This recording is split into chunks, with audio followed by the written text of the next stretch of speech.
Hello, my name's Tony McGuire, and while I was filming my movie, The Pearls of the Orient, which led me to the lava fields of Hawaii, and then off to Bali, Indonesia to film the dancers and the temples, I was filming all the different festivals and celebrations in the Pacific Ocean. This led me to Cebu, where I filmed the Sinulu dancers, and then went up to the detention center to film the Cebu prisoners. I've been doing this for about 3 weeks or so, and I had a lot of footage, and I was about ready to take some time off to go to the beaches. I'd heard about this place called Palawan, Puerto Princesa, and another place called El Nido, so I decided to go and find out. So I got to Puerto Princesa, and when I landed, there were a couple of people wanting me with the sign saying Tony McGuire. I introduced myself, and off I went. Before I could get to El Nido, Palawan, and meet my wife, I was at a birthday party eating chocolate cake. And this was my introduction to Edward Aguilar, the mayor at that time. How did you go about putting all of this together? Actually, I'm only talking about Puerto Princesa, Oh. capital of the province of Palawan. Perfect. We're in the middle of the Long Island province of Palawan. Gotcha. And I took over in 1992. I think everything was providential, because when I was delivering my inauguration speech, that was the first time I ever spoke in public. First time. I was even, I think, I don't even know what I'm talking about because for the first time I faced so many people. When was this? This was in 1992. 1992. I ran for mayor in 1992, not because I thought I'm going to win, but because I just want to give a problem to the mayor then, who was there for 27 years. And I feel he hasn't done anything good for the city, so I said I'm going to fight as mayor. But it's like, David and Goliath. I was a neophyte, I never worked for the government before, I'm an undergraduate. But I wanted to bring change to the city. And so it was in 1992 when my friends pushed me in the political arena and I tried my luck and I was so surprised I won.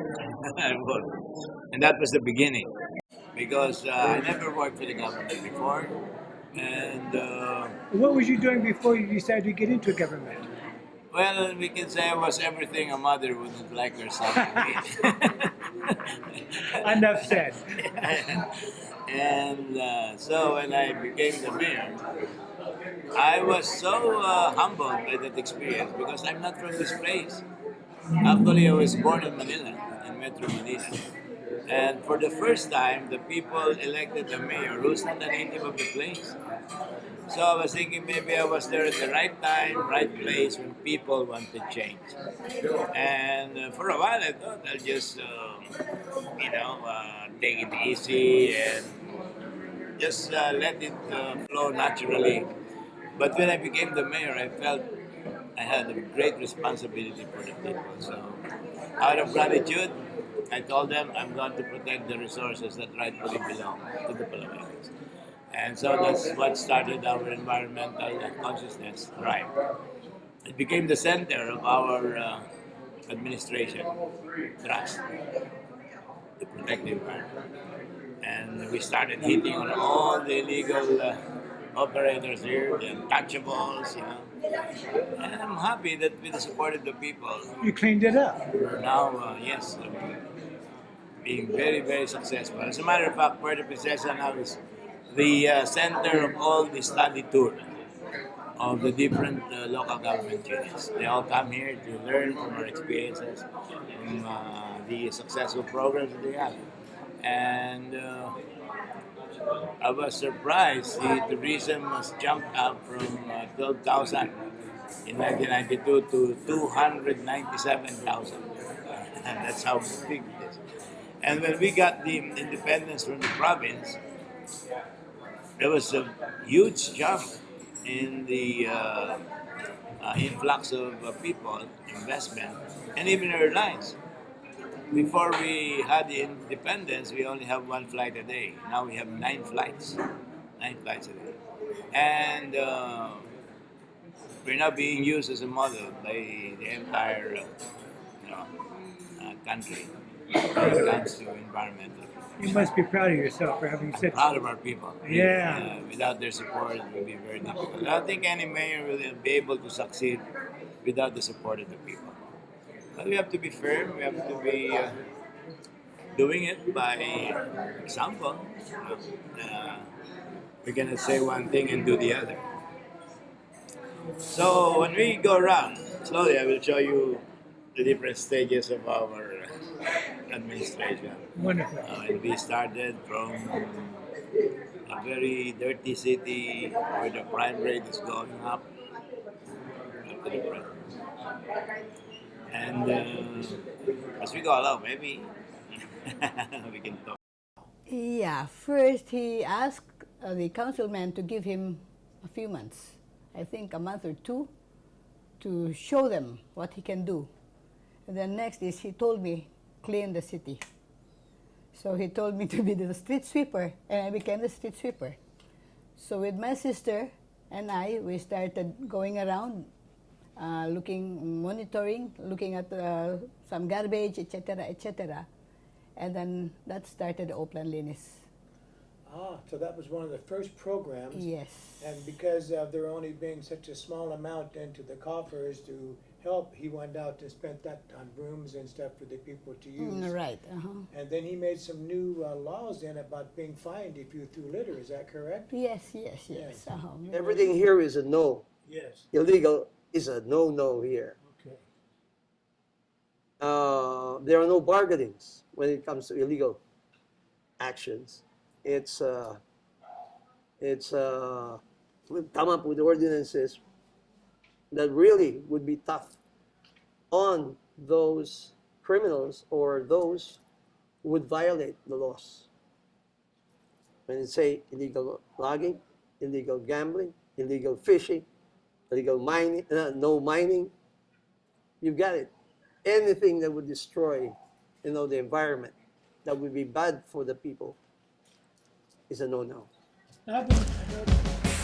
So the mayor introduced me to Dr. Jerry Ortega to take me and show me how things work. This is the place called Honda Bay, and the people here are basically fishermen by profession. Back in 1992, most of them are engaged into a lot of illegal fishing activity. But thanks to Mayor Hagedorn, when he came into power, he talked to them and convinced them to help him in his agenda in tourism and environmental conservation. And they have given up their fishing activities that are not very good to our environment, and they took part in a community tourism business here. So you're self-sustaining, Yeah. and this has gone from before where they were illegally fishing yeah. to now being a sustainable thing where everybody is profiting in a positive way about it and saving the environment. Yeah, So the fishing boats have gone into being tour boats now. yeah, Kind of like swords to plowshares, right? There's a proliferation of crown of thorns here. It's also them took it upon themselves without the government paying them. Gathered all the crown of thorns in the coral reefs of Honda Bay, voluntarily doing it without paying. Fishing activities are not very good to our environment, and they took part in a community tourism business here. And they have organized themselves into Honda Bay Boat Owners Association. They have converted their fishing boats into tourist boats. Okay, and so they are now organized. They are registered with the government, and the business, as you can see, is being administered by the women of Honda Bay. These are not college students, these are not graduates of any particular course, but through their experience, they're able to manage their business like a corporation. And this corporation is owned by the community, and all of them are benefiting from it. So, and then they take care of the environment. To me, this is the highest form and the full maturation of democracy in the Philippines when small communities like this community are taking part in the governance and the conservation of nature. What do they call this special place now? Is there a name for it? There's a name for this reef called Pambato Reef, Which means which means it's something to be proud about. Okay, a place that they can compete with other beautiful places in the world. and how did this name generate itself? It's just them. They said this is something to be proud of. They thought of a name. It's them who gave the name. Oh, great. Yeah. Edna, the monitoring officer here. She goes around to see that everything is in order. I'm also the one of officers of on the Bay Boatmen Association. And Manang, she is the officer of the day. The dispatcher. Dispatcher. Dispatcher. Every day we stay here to dispatch the tourists to go at the island. We want this place to be a model for community-based sustainable tourism, especially in coastal areas in the country. This is like basically ran by the women. They tell the men what to do. Majority of the members are women. Yes, sir. Visit the place, and they're making money off. Jerry was telling us, Mr. Ortega, Dr. Ortega, that he has helped change this entire community around from being a community where they were exploiting the fishing practices by dynamite and cyanide and special gates, nets rather, to now you can see the tourism cars that are bringing in all the tourists to take them to the special reefs and to show them all the wondrous sights.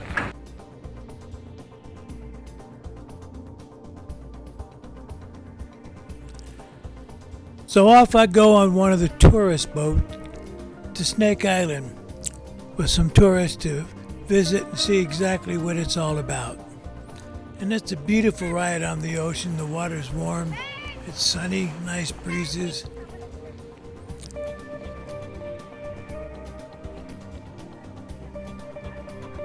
It's really a beautiful spot. And it's nice to know now that the tourists are coming instead of the fishing boats poisoning everything and doing illegal fishing. So while there, I'm enjoying all the beautiful things such as the starfish and the water and the island.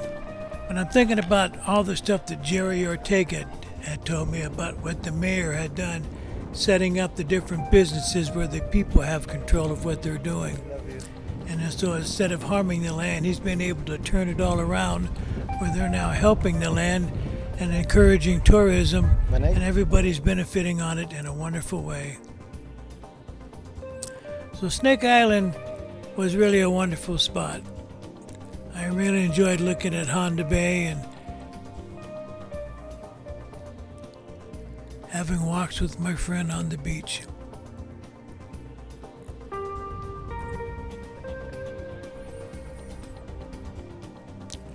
I'd been remembering all of the things that the mayor had said as he'd take me around and show me, so that's what he's done. He's letting me see for myself what's going on, and as I go around, everybody's telling me about how nice the mayor is, what he's doing for everybody. Everybody's on the same page. Everybody's friendly, everybody's kind. So while skin diving and filming the giant whale sharks, I was really beginning to like this place.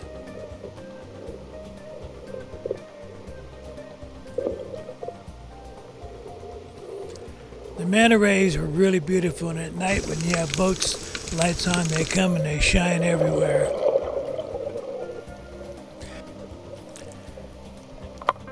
The diving was phenomenal. Clear water, beautiful, beautiful, wonderful things to see, like moray eels and sharks and schools of fishes. It was just a beautiful place. Warm waters.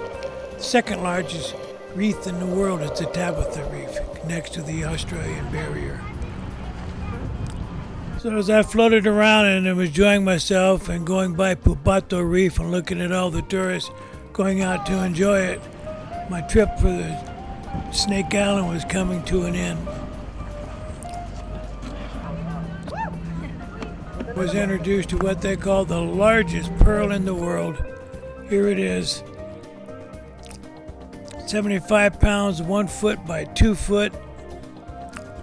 An amazing thing. Never thought I'd ever see a pearl this big.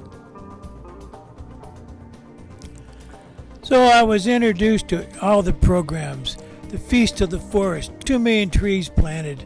All of the city profiling and everything they'd done with the size of it.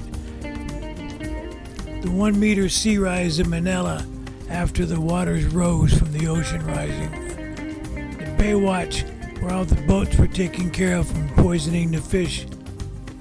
The solar wind lamps that were along the highways for everybody to be able to see.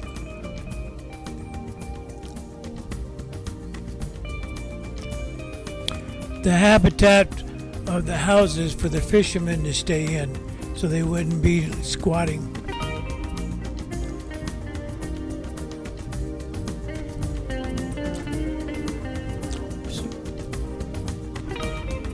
Water treatment plants for everybody to use in the commercial area.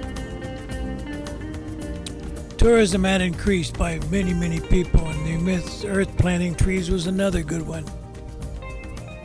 Many projects that he had taken and many awards he was given. Al Gore, the Global 500, 2 years in office, here he wins one from the United Nations. Incredible feat. From an unknown fishing village to being at the United Nations, put 8 satellite hospitals together to help all the rural people have medical care. Absolutely stopped the dynamite fishing and the pristine sunsets of Palawan and Puerto Princesa were there. Not many droughts or any uncommitted calamities until recently, but he had the first sanitary landfill and the cleanest rivers. Look how clean this river is compared to Manila.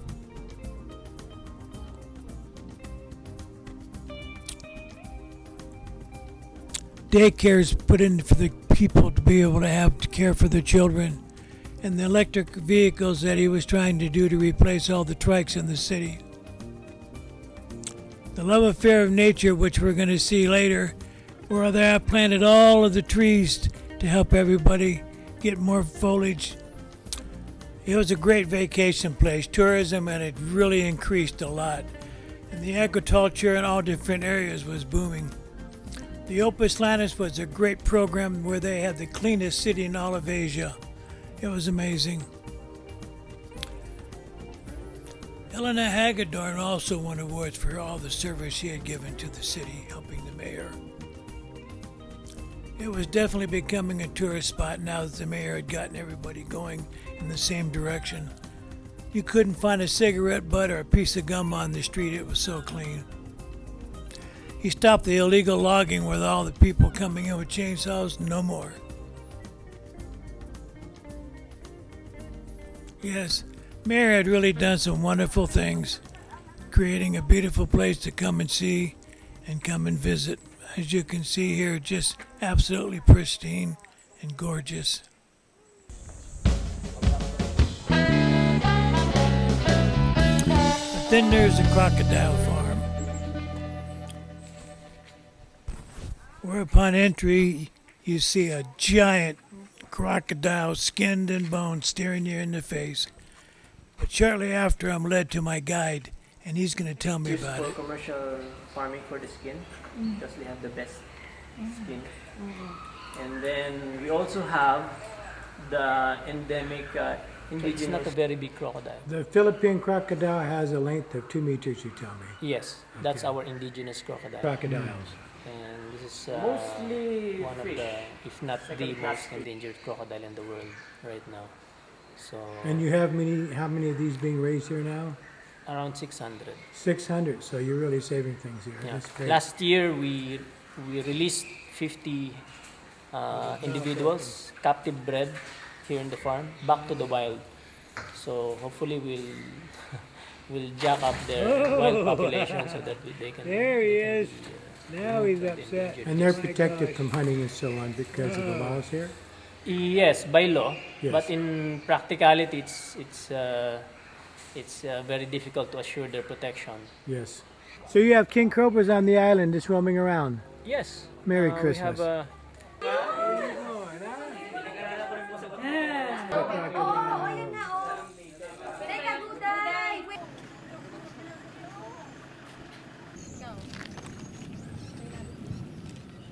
But this is where my story takes a change when my friend Dr. Jerry Ortega was murdered.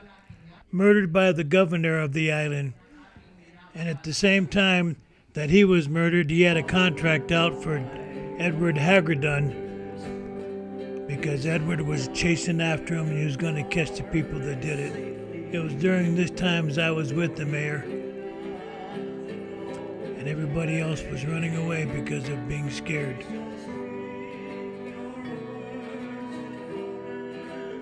Dr. Ortega was also a radio announcer, and during his talking on the radio, he was talking about the illegal mining that was going on.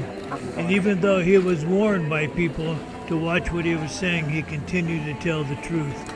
And that's why he was murdered, talking about the corruption. The mayor caught the man that murdered Jerry Ortega.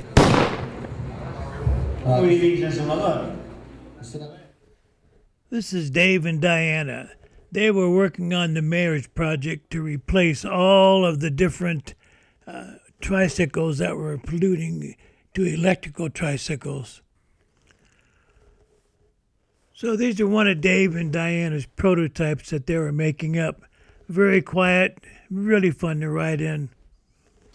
Well, good afternoon. I'm Jordan Clow, and this is the Irwan Canopy Zipline. We're here in Puerto Princesa City in the Irwan watershed. It's actually the flora and fauna protected area of the Irwan watershed. And actually, this used to be a quarry site. This used to be called the Crusher area, but we have turned it into our Irwan Eco Park. It's not just a zip line for zip line's sake. Actually, we have the Irwan Eco Park, and so the whole idea is it's a zip line in the forest canopy, literally riding right on top of the trees. A lot of these trees didn't used to be here, but they were replanted. This is through the...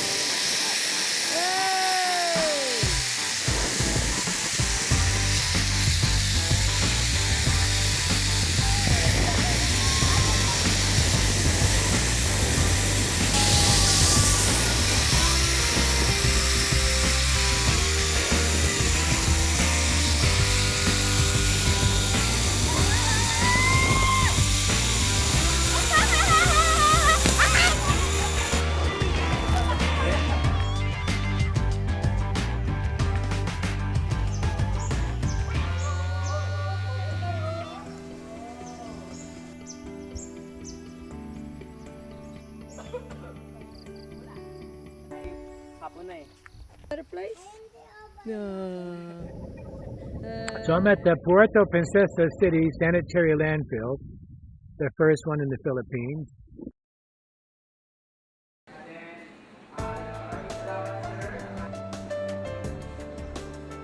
They had paper shredders and plastic shredders, and these are the people from the villages that are sent there from each of the different barangays to be educated on how to deal with all the trash in their villages and get things prepared for it. Yes, all the time I've been spending with the mayor and the different days that I go with them to all the different barangays and all the people that I meet along my travels with him, I've found out one thing, that this man works 6 days a week, early in the morning to late at night, 1 o'clock in the morning, helping everybody, villagers coming to him with problems to see what they can get help from. But he's always taken the time to at least give them hope, even if he can't do anything. I found out that he has stopped all the illegal logging that was going on, all the illegal poisoning of the fish that was going on, cleaned the city up so it's the cleanest city in all of the Philippines and all of Asia also. Won the Global 500 award with Al Gore from the United Nations. Now this was a little fishing village when it started, with leprosy and malaria and a prison colony, was basically all it was known for. And along the way, Edward Hagedorn heard about a cave when he was elected, went to the cave and found out that it was an underground river. So he tried to get it taken care of, but found out that the people of the Philippines, the government, still owned it. So he went to the government and talked the government into turning it over to him, Then he went to UNESCO and got it established as a UNESCO heritage site. And after that, went to the Underground River contest with the 7 Natural Wonders of the World and won a spot on that. And now it's been a little fishing village with 1 airplane all the way up to 27 airplanes and 600,000 people coming. No one has done as much for Palawan as he's done for it. It's an absolute amazing that out of nowhere came this man, stopped his gambling activities, changed everything around, and made a 180-degree turn. But the kindness that he showed everybody was what rubbed off on me. Going with him on his birthday to 4 different hospitals and behind closed doors, seeing him pay all the bills of medication and care for the poorest of the people. Every year, 4 hospitals. Silently just goes, pays all the bills. That's integrity. That's kindness, and that's giving. Out of all of the islands in the Philippines, Palawan has the most foliage yet, because it's all being protected. Every time there's storms, Manila and other areas flood because there's no ground cover. So here is where it all starts for the Underground River. This is the launching point that you're seeing. When I first came, this was a slab of cement with a basketball hoop. Now it's all covered with places for people to shop, to relax, and enjoy before they go off on the cruise.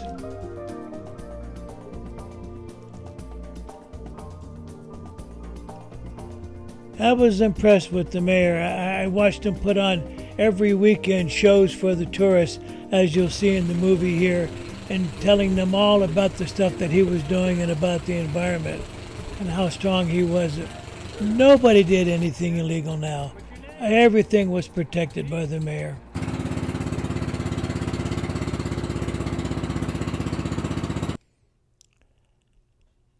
So this is where we started all off for the Underground River. Our boats park, and up to the counter we go to check in and get all the stuff I need to go to visit the Underground River. These are photos of different trips that I made. When I first came, there was hardly a crowd at all. Now it's waiting line. And of course, the monitor lizards are hanging all around, and the monkeys you gotta watch because they'll run over and they'll steal your glasses. And I almost got mine.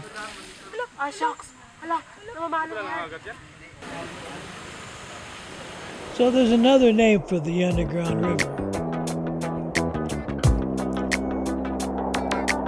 It's the Puerto Princesa Subterranean River National Park. And here we go.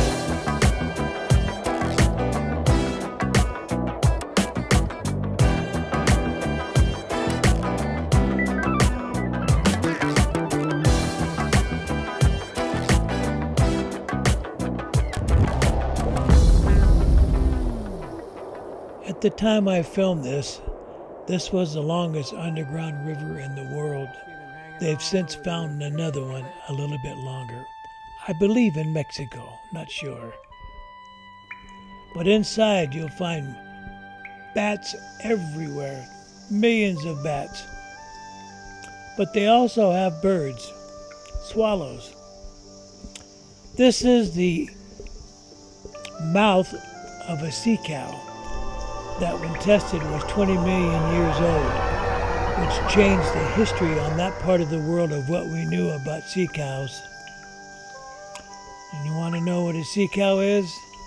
Well, this is what they look like.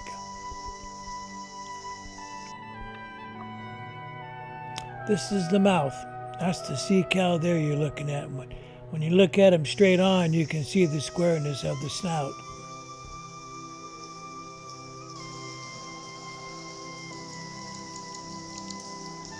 This is filmed in a place that no one's allowed, so I got special permission to film that. But you look at all the stalactites and stalagmites hanging from the ceiling and the graffiti that people put in there years and years ago. When the flashlights are out, you can't see your hand in front of your face. It's so black.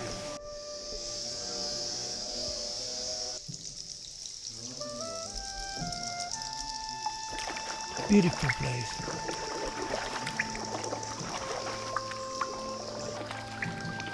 Many times people have come from National Geographic or other places in the world or other magazines, and I've gone with them on the trips underneath to the underground river to help show them the beauty of what was going on.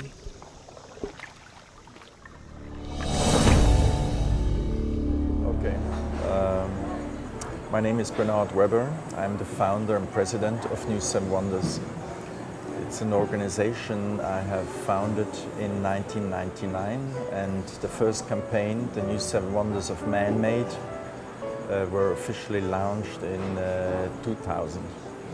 And that campaign ran for 7 years, till the 7th of July 2007, which was 70707, and ended with 103 million votes collected from all over the world, and defined the new Seven Wonders of the world, opposed to the ancient Seven Wonders, which were declared by a single man 2,200 years ago in Athens, Greece. Fantastic. Here about Puerto Princesa, of course, I learned about the activities, about Mayor Hagedorn. I did not know that before. Puerto Princesa Underground River, in fact, was a surprise candidate. It's an underdog, so to speak, because it's not an iconic natural site. It's not known in the world. But for me, it is equally important, even more important, because the aim of this campaign should also be to draw attention to places and sites that are less known. And when I learned about the activities of Mayor Hagedorn, I was very interested of coming here and see with my own eyes what this man has realized. And he's the living proof that if one person is motivated and determined to do something, in this case to foster the ecology of this island, to keep a good balance between nature and human beings and development, I think it's the proof that one single person with a good team can move mountains and can make a big difference. And I wish that Puerto Princesa gets voted by the people, because I think it would encourage Mayor Hagedorn to continue what he's doing, and he will have a big push in terms of incoming tourists and interest in this place. And I'm sure the remaining time he is in office, at least he will be taking good care, and he will meet the challenges that come with that, with the influx of people. Beautiful. The pride of Palawan, and now it is the pride of the world. It has officially been named one of the new Seven Wonders of Nature. May I also thank Mr. Weber and his organization. President Aquino III came to visit the underground river with the mayor, and it was quite an event.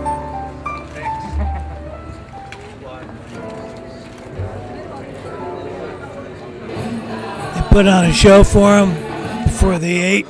Everybody was having a good time. He gave a short speech to everybody, and it was quite an event that was really celebrating the underground river after they had won the natural Seven Wonders of the world. Thank you, Mr. President. Thank you.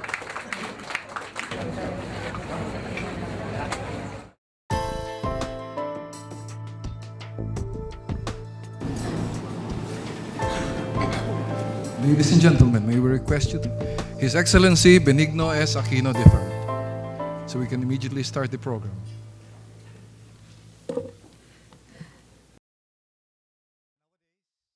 Our idol, Mayor Ed Hagedorn, who if he ran for president probably would be here instead of me. Mr. President and distinguished guests, I am proud to introduce to you the most loved mayor of Puerto Princesa City, Mayor Edward S. Hagedorn. His Excellency President Benigno S. Aquino III, President of the Republic of the Philippines. We wish to acknowledge and profusely thank His Excellency President Aquino for being the first president to have visited the underground river in his first term of office. And that is to promote the underground river as one of the candidates to the new Seven Wonders of Nature. 12,000 tourists when we started in 1992, and projecting around 1.5 million tourists within the next 5 years. Everybody, we approach Father Chet Villarin and the Manila Observatory to conduct a greenhouse gas inventory of Puerto Princesa, the first of its kind in the country, thereby confirming our city's commitment to sustainable development. Rod Smith. Behind closed doors, they talked a lot of business, but he was just one of the many people that came to visit. The Honorable Leslie Bassett came from the Philippine Embassy to talk over the turning over of the law enforcement building for the people of Puerto Princesa. Here they are signing the papers to turn over the Coast Guard facility and also that same training facility for law enforcement.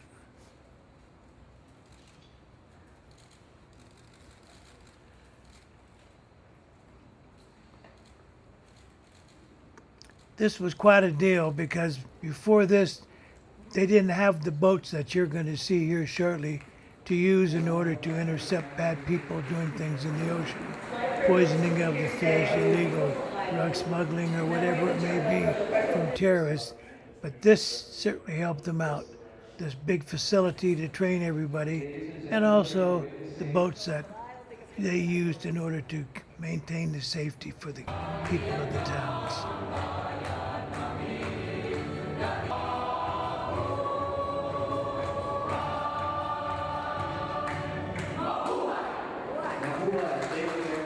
So after the celebration, and another time, we're preparing to meet Harry K. Thomas Jr., the ambassador to the United States, who is coming to visit Mayor Edward Hagedorn in the small city of Puerto Princesa.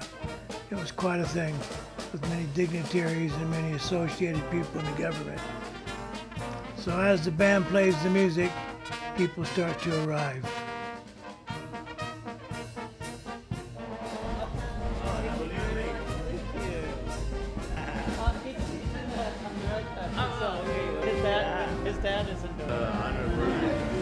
This is Tyler Truby. Maritime police. And I think this is the second time because 2 years ago, exactly the same month. 2 years ago. My name is Tyler Truby, and I'm the Acting Program Manager for the Department of Justice International Criminal Investigative Training Assistance Program, known as ICITAP, here in the Philippines. What we're doing is we're assisting the Philippine National Police, the Maritime Group, in their maritime domain awareness and security. ICITAP's main goal is we're an international police development organization. We've been tasked with funding from the Department of State, Department of Defense, and other United States government interests to assist the Philippine National Police with the Maritime Group. Well, awesome. Well, I'm glad. So they're oh, okay. But you know, it's something that is very, very important to us and to the Philippines. It's domain awareness and maritime security. It's a country of 7,000 islands, and whatever we can help to do to combat the war against terrorism and international criminal syndicates will do. Thank you very much. Well, this wonderful day finally comes when Governor Mitra, Mayor Hagedorn, and Harry K. Thomas, Ambassador for the United States, come for the turning over of the Coast Guard station. So everybody's just greeting each other and having a good time. Slaps on the back and come on in and smoke a stogie. Doing good, sir.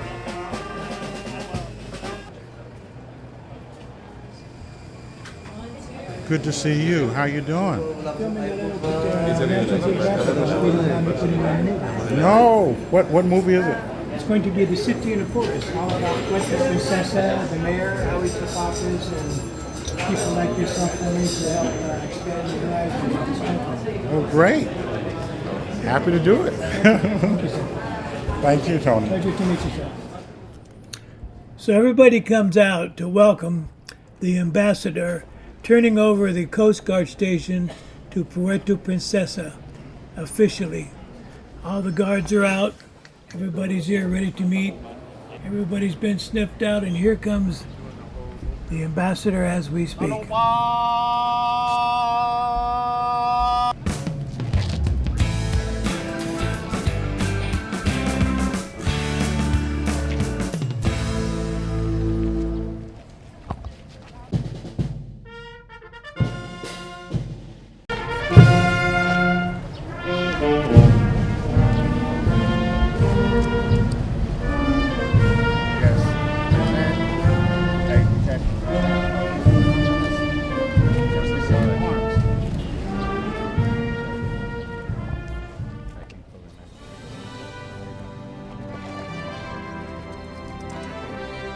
So the ambassador hands out special medals to the guards and head over to the Coast Guard Center, where they're going to turn over the Coast Guard building to Mayor Hagedorn and the city of Puerto Princesa. Tyler Tooby's there to sign also, and the keys to the city are going to be handed over, I believe, to both of them. It's quite a big moment for the city of Puerto Princesa, because the boats that they're getting is going to protect them from all of the pirates and the different things that are happening in the oceans. But I'm allowed to go along, so let's take a look at what's happening with these boats. They're incredibly fast, they're well armed, and everybody is trained. Today everybody's heading out to look at the mangroves being planted on Snake Island to make sure everything is going as planned. It's one of the projects that they do in their spare time. I'm not allowed to show any faces, but we get a call while I'm there to head out to a rescue. So there's a rescue that was called in, and we're on our way to see what's going on. A boat had sank, and here the guy's going to take care of moving it out of the way. So one of the divers from the Coast Guard jumps in and swims over with the tow rope.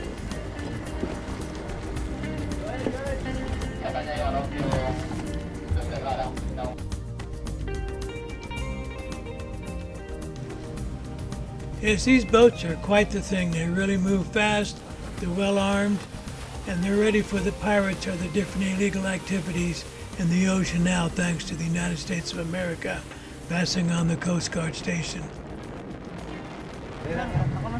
Not allowed to show faces, but these guys sure know their job. Every Valentine's Day, there's a love affair with nature, and this is where everybody can come and get married free, but they have to plant mangrove trees first. So here they are now out on the ocean front planting mangrove trees to protect and help our environment. Everybody's excited. The mayor's there giving speeches, his wife's there, the bishops are there. Mayor hands out a little bit of a present to all the people that are involved. It's early in the morning when this all starts, before sunrise, where everybody comes to plant mangroves along the ocean front to protect the environment that the mayor has been pushing so long to keep the city of Puerto Princesa a wonderful example for everyone to follow. There's much excitement with the beauty queens coming, and everybody dressed up in their wedding outfits, white. The bishop passing on prayers to everybody, and a lot of new honeymooners tonight. Cory Carino is there, well-known news lady in the Philippines. And Mayor Hagedorn's wife, Ellen Hagedorn, there to help support in every way that she can. So this is every year this goes on.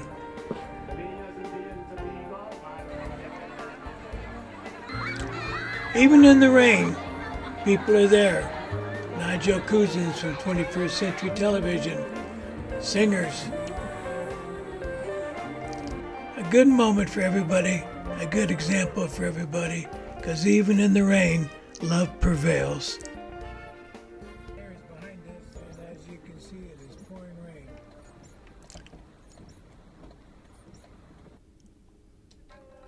Then we're off to the Batak Center.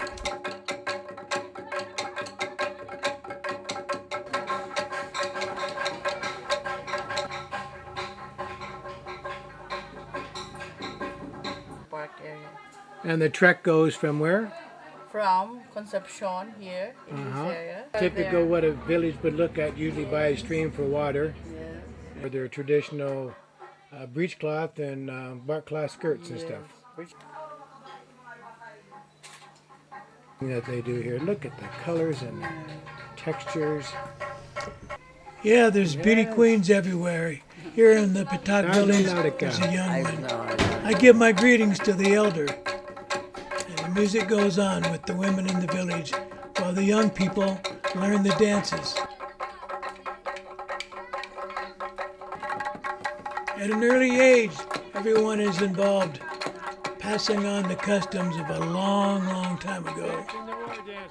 The young boys are out there dancing away, and eventually I'm invited to go give a few steps of my own. With the elders playing the drums and smiling on, and the women dancing also, eventually it's my turn. And there I am, fighting with one of the young men, having a good time. But he's so good, he's so good. The beautiful structures that these people have built for the main lodge is incredible. And my guide is up in the woods there taking out the plants that you can see, where they make the baskets and the different things to sell to the tourists to help supplement everything in the village. To make the winnowing trays and the baskets. Beautiful wares, beautiful wares. But the music goes on.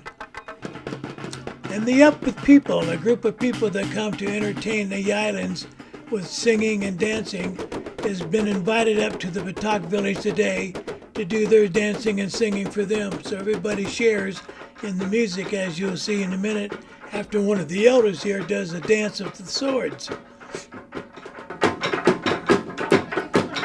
A small show is put on for everybody to enjoy. Everybody's smiling as the music goes on. And everybody from the Up With People, as you can see, dancing with everybody in the village and exchanging customs.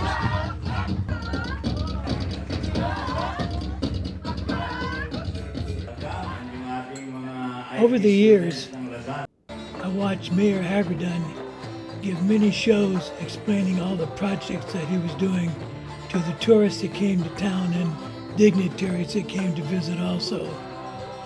He always was performing with the singers and the cultural dancers for everybody to see, explaining to them all of the projects he was doing and how the environment was being protected.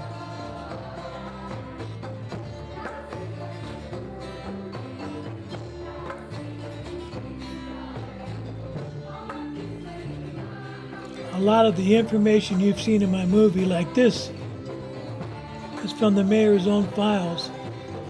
This is Manila in 2050. When the oceans rise, this is what's going to happen. And he's always leaving wide words for everybody to see and read.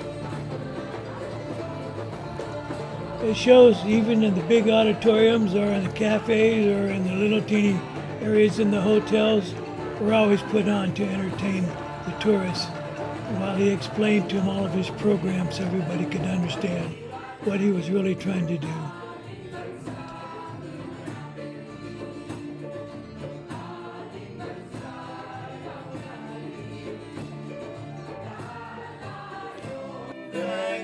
We had time to play music together sometimes after hours, and this is one of those moments.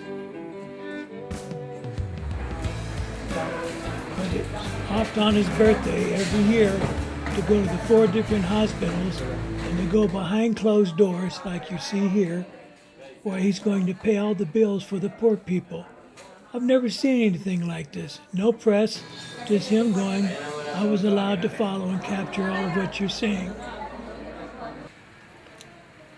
The mayor was a very loved man.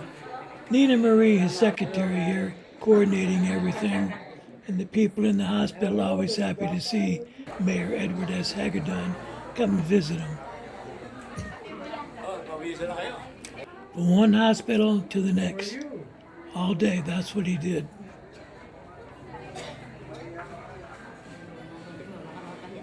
I've never met such a kind man.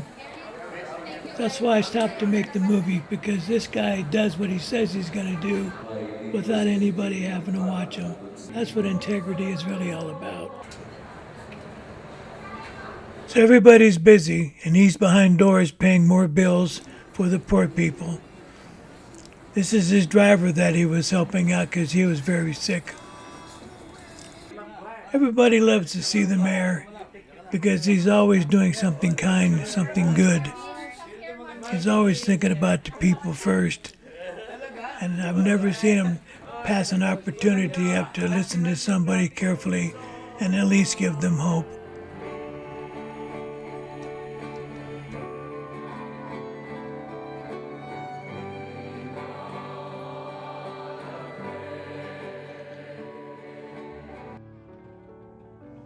Yes, sir. There you go. You know, this pin is very important. Tell me why. Well, it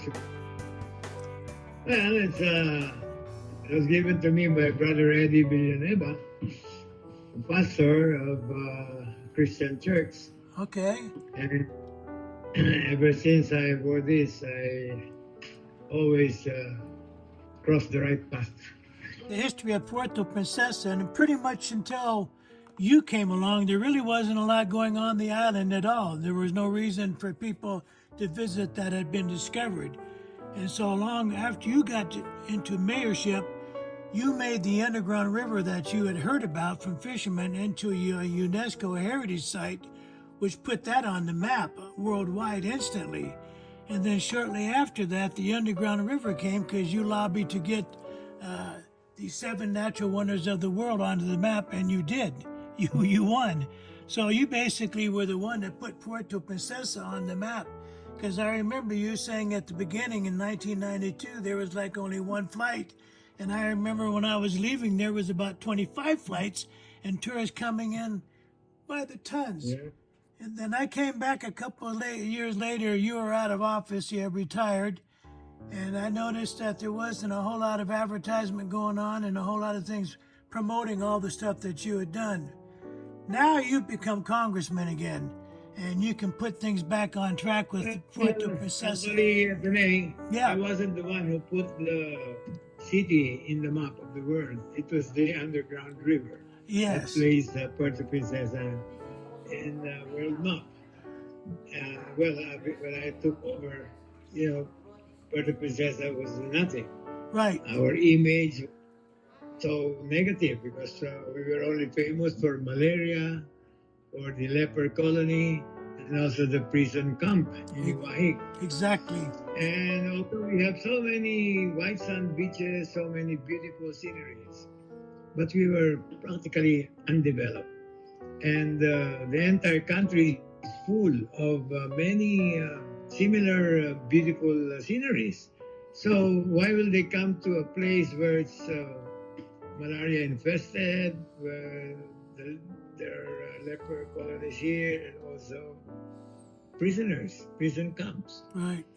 So I thought the only thing I can do is to find a place that is unique, that we can sell to the people outside Puerto Princesa and the Philippines.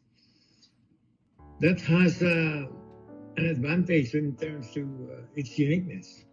So that's when the underground river came into my mind.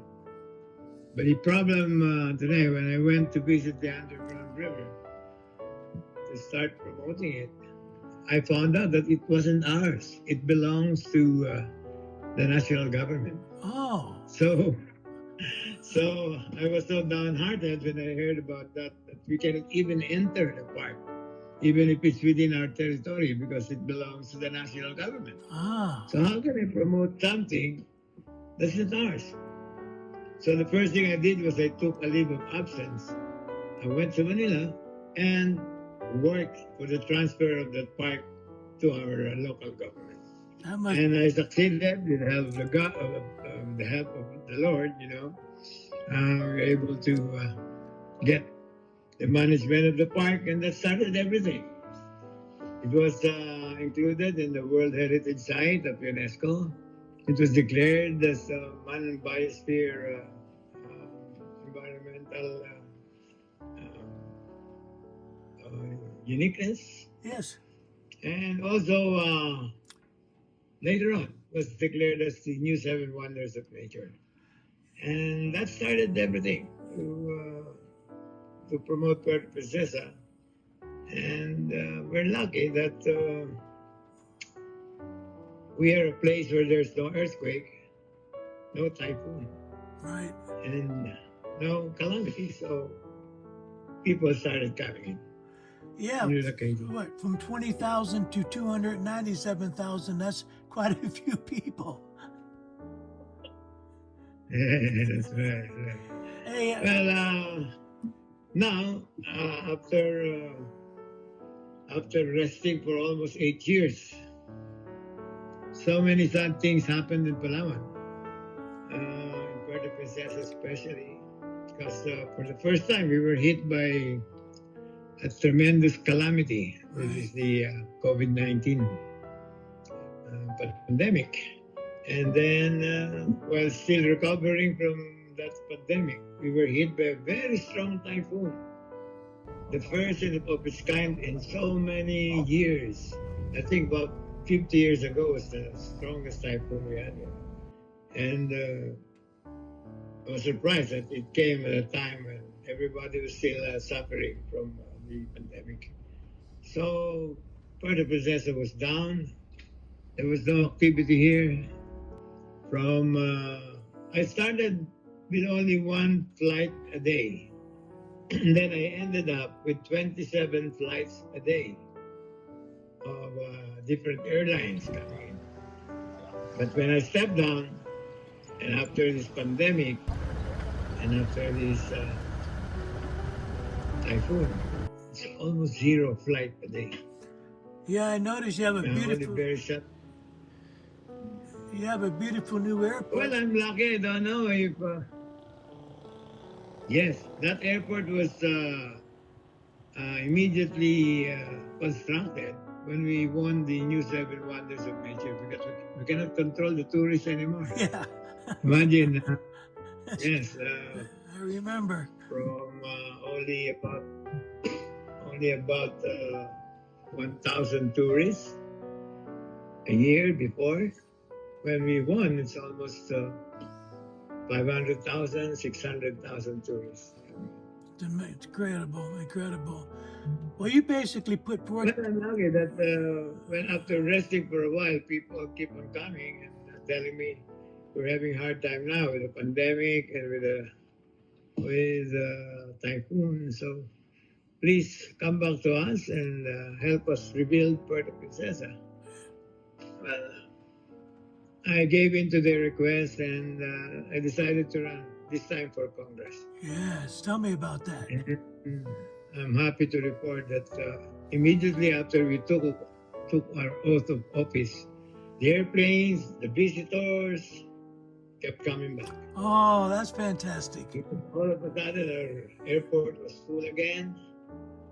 So I can only thank God for that.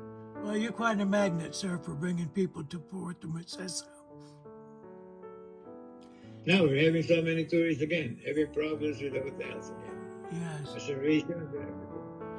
Well, this is exactly a new horizon for me, sir, today.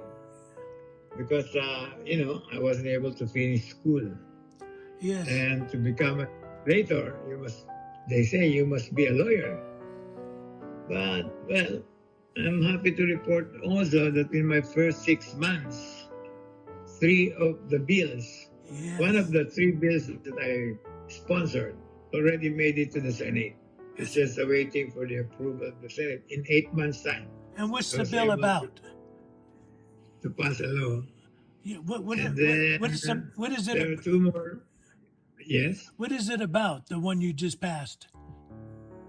Well, it might look funny for others, but for me, it's very sacred. Because in March 10 or 30, that's 2011, the pastors and the priests came to me requesting me as mayor of the city to declare Puerto Princesa as the city of the living God.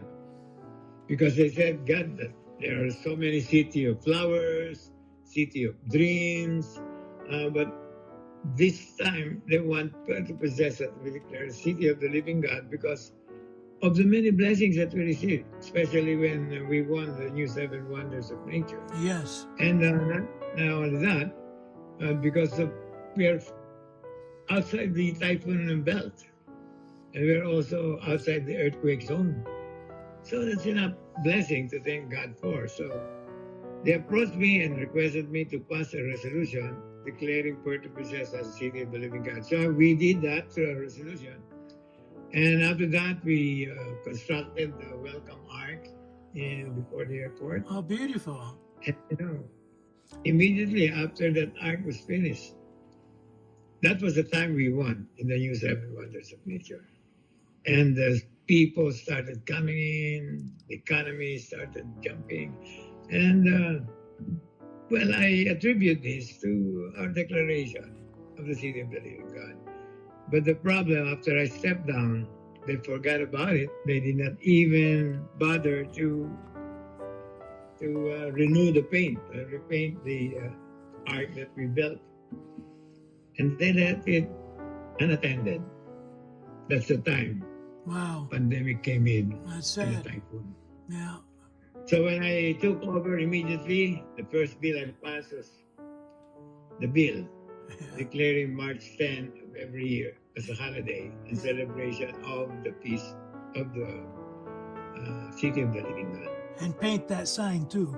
I was surprised because normally a bill takes 1-2 years before it passes the second reading and the third reading.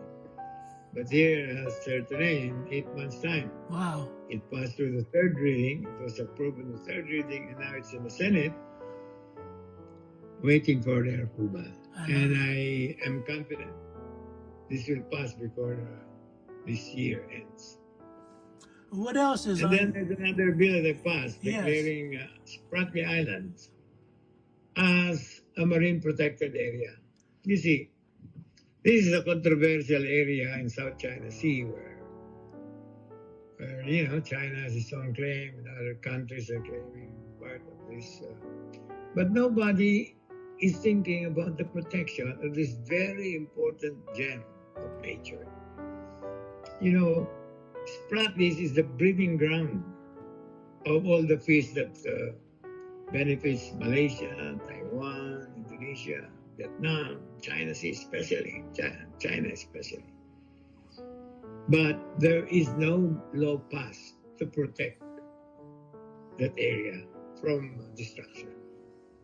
So the first thing I did, also second bill I passed was the bill declaring Spratly Islands as a marine protected area. This has caused a lot of controversy because, we've been receiving calls from different fishermen, from Chinese officials. But I'm pushing through with this because I know this is very important. It is. If we lose the breeding ground of fish in Spratleys, we will have there will be a fishery collapse in that part of the region. And it may even lead to starvation because 34% of the world's coral reefs is found in the Spratly Islands. About 3,000 species of fish. I didn't know And that. it's really very important that we protect it. Absolutely. Yes, now it's on the second reading. It has been approved by the Committee on Environment, but hopefully it will be approved by the Senate. Well, all the things you've done, Edward, have affected so many thousands and thousands of lives. And I just want to add, since I've known you, it's been 13 years. I remember the first week I met you, you talked to me, and then you had me out with Jerry Ortega, and then picking me up and bringing me along with you to the barangays. Me being picked up at 5:30 in the morning and getting to your place of work about 6 o'clock and seeing you doing exercises on the treadmill, and I'm trying to wake up. And so I get home that night about 1 o'clock in the morning, and the next morning again, 5:30 in the morning, back to see Mr. Hagedorn. And that's all you've done 6 days a week since I've known you. And even when you were out of office, I understood that you were selling land to even help the poor people when you were out of office. Is that correct? Correct, that's right. Everything I can do to ease the lives of our people, I do it. Even in the dispensation of justice, I always dispense justice with compassion. I do not treat them as enemies, but as victims of society. So if there are any violation, I don't treat them as enemies, but victims. And we give them the best justice system we can give. Yeah. You've done an amazing job. Although, yeah. You've done an amazing job, Edward. Congressman Edward. What you've accomplished is... with the help of the people and also with the help of God. You know, I always think that everything that happened to Puerto Princesa is providential. Without him up there, we won't succeed. I agree 100%. Well, it's been nice talking to you, Edward. I just wanted to catch up on all the things that you've been doing, and it amazes me somewhat, but I'm really not amazed because you're the only person that I know of in the Philippines that does as much as anybody can do 24/7, 7 days a week, out of love. I would truly say you're a man that loves his people, loves the land. Yeah. God bless you, sir. And, well, it is also because of people like you who really cooperate with us and who believe in our direction and try to support us in any way they can. Thank you. It's not a one-man job, a one-man army job. You know, it's a total cooperation of all the stakeholders, our people, and our visitors, our friends. It's a concerted effort of everybody. And of course, with the help of God. Well, thank you very much for the time, certainly. I hope you can come back to the Philippines. Let's one more time go around and... absolutely. I'm coming in 2 weeks. Memorable past. 2 weeks I'll be there. Okay. Yeah. I'll wait for you. I'll talk to you. God bless you, Edward. Love you. God bless. Bye-bye, sir. Mabuhay. Mabuhay, yeah.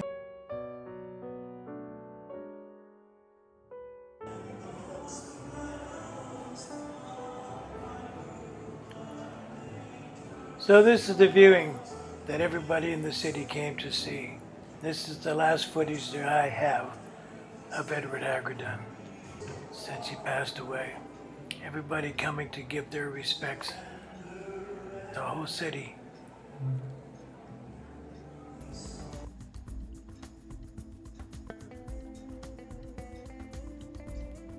Flowers filled the whole room up from everybody that loved the mayor, sending wreaths. Hundreds of them.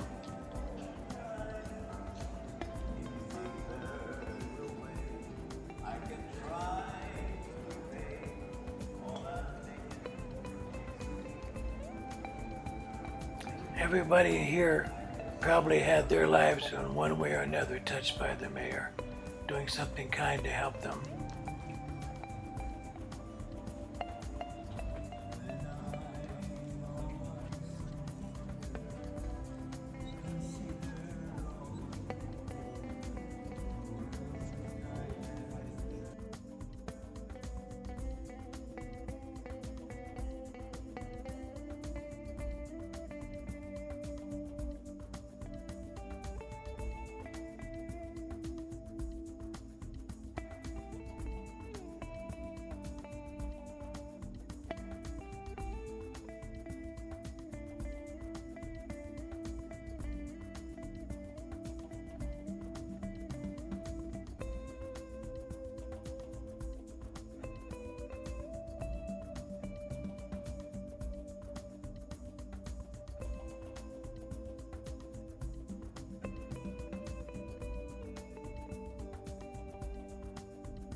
So my movie started out about the festivals and ceremonies on all the different Pacific islands. And when I got to Puerto Princesa, I decided to make a movie about this man, Edward Hagedorn. And I asked him if I could use his name, The City in the Forest. And that's how the movie came.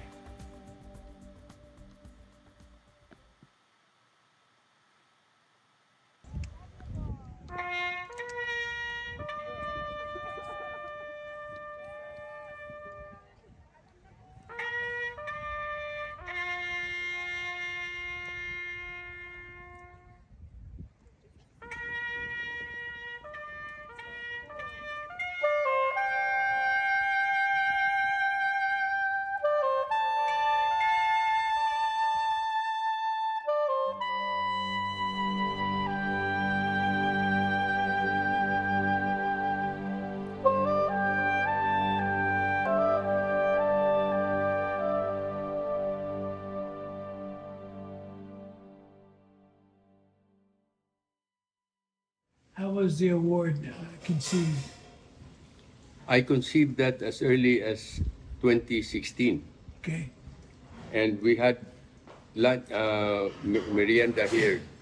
Okay. We had a small party here with a handful of my best friends during my birthday on October 24. And I announced that I wanted to launch the Ed Hagedorn Eco Governance Award. And he declined. He said, no, don't, not yet. So we just held recognition events. The City in the Forest, yeah. Yeah. Yeah, it's good. It's like, that's why I'm writing a paper, and I'm writing a paper of what are the things that we can do to face, embrace, and ace the climate crisis. And the examples I am setting are Singapore, Costa Rica, Bhutan, and Puerto Princesa. Right. These are examples of what countries can do. That made a difference so far. Yeah. Yeah. We're going to launch that Ed Hagedorn Eco Governance Roll of Honor in Hawaii. It's an international, I'll make it an international award, international recognition, international honor.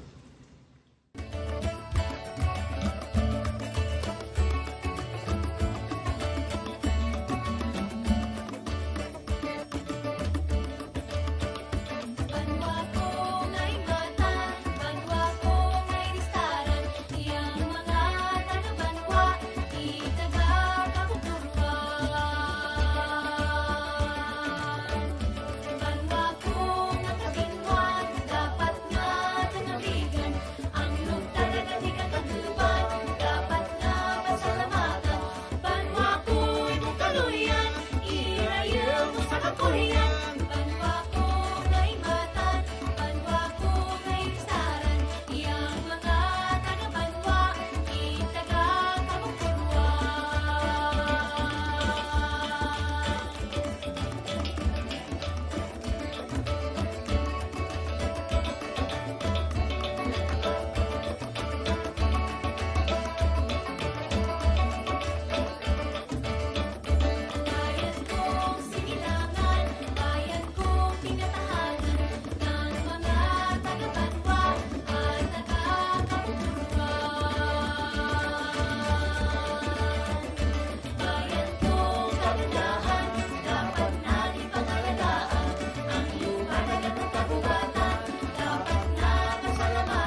you.